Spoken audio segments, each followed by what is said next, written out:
up tight to you, so all they can do is lie down. Have it firmly under your bum.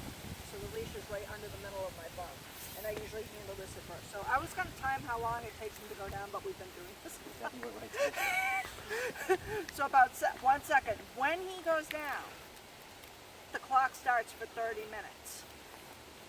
That you're going to sit. He can go up and down during those 30 minutes. You can do this while you're watching TV, while kids are out playing.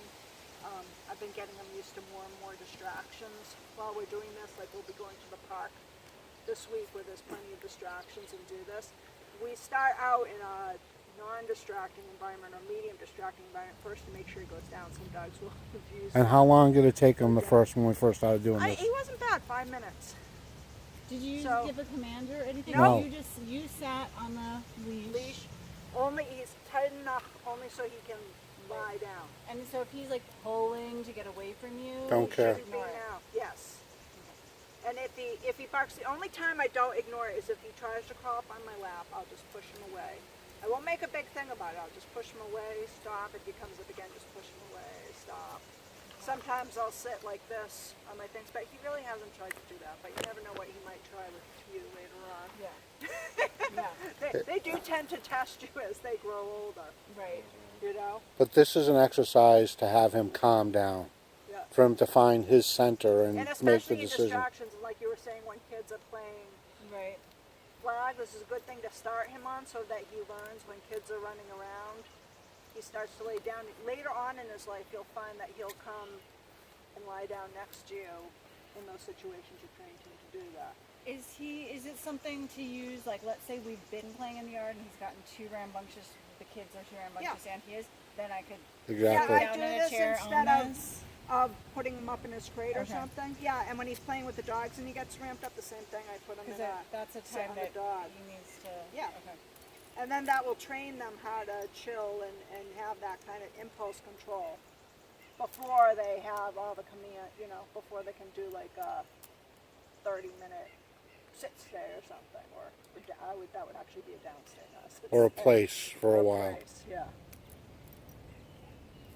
So see how he tried to get up on her lap there and she just blocked off that?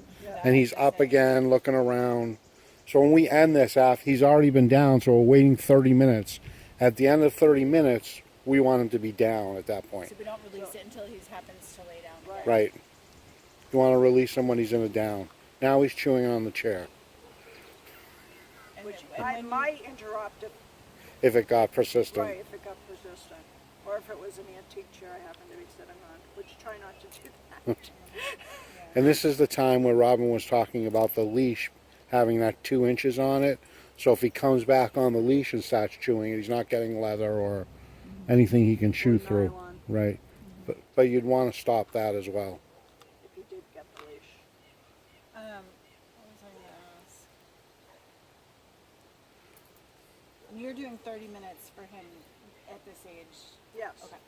For everybody. That's the exercise. There's something I read that you were doing 15 minutes or you had modified for puppiness. No, the other thing. So the luring and stuff, 15 minutes. The long line at first, the long line does happen to be 15 minutes. I'm not sure if we'll get to that today. He might beat you to it. Yeah. Okay. Although and the long line is to train him how to leash walk or how to be off How leash? to follow you. Okay. Eventually, that is how you do off-leash training. Off-leash training. Okay. Yeah. But that long line got him to that exercise that we did. Falling down and dragging behind or running in front or... Okay.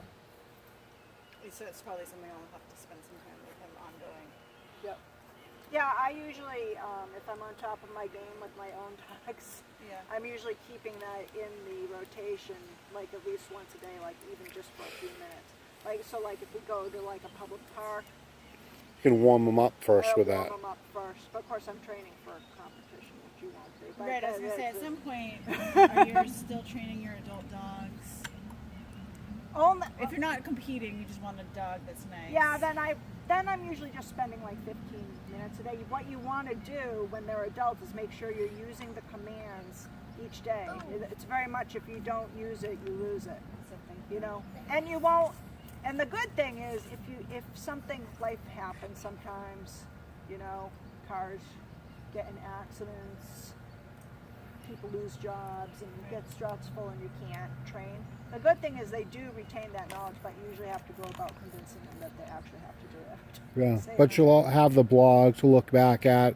We'll have this day recorded and we'll blog about it. So, and your next lesson we'll do as well. And that's just my phone. Don't worry about it. I was going to time how long it took them to get down with distractions, but it Right. took them like a second. Right. Yeah. Make sure it goes right under the center of your bum so you're sitting on it well.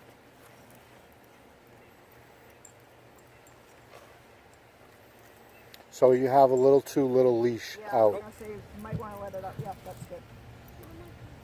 And sorry, and just a little bit more so you can't get in front of your legs. A little bit. Less. Inch. I know, in a couple minutes.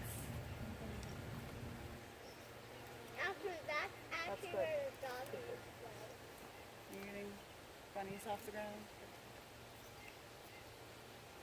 hey, does he, hey, to the dog, Sorry. dude, You can say, excuse me. excuse me, all the dogs lay on those things.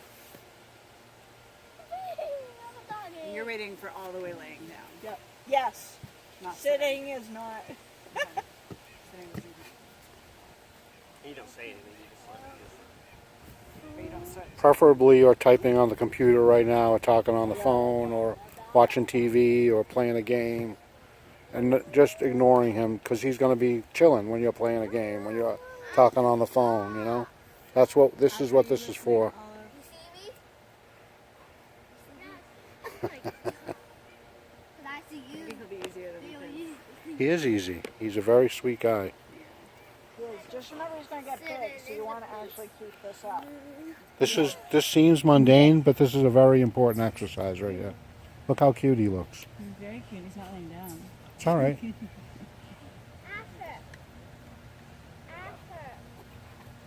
That's okay. There we go. And then you would start your timer. And then when I say anything to him when he wakes Nope. So now you just make a note of the time and wait 30 minutes. You don't talk to him, you don't pet him. He can go up and down. He can do whatever he wants. Kids to leave Yes. him be. Leave him alone. Yep, don't say his name. And then just ignore him, basically. Let him do, so now he's going to hopefully go to sleep at this point. And then if he gets up a minute before 30 minutes, you got to wait until he goes down. And with puppies, sometimes I'll allow them to have a chewy bone or a toy there or something. Puppies will show. We're trying to get him trained up to this. But he hasn't really needed that. You're torture buddy. And also, if I have a dog, and he hasn't needed this either, there are some dogs that come here that are really pampered and they, heaven forbid, they lie on a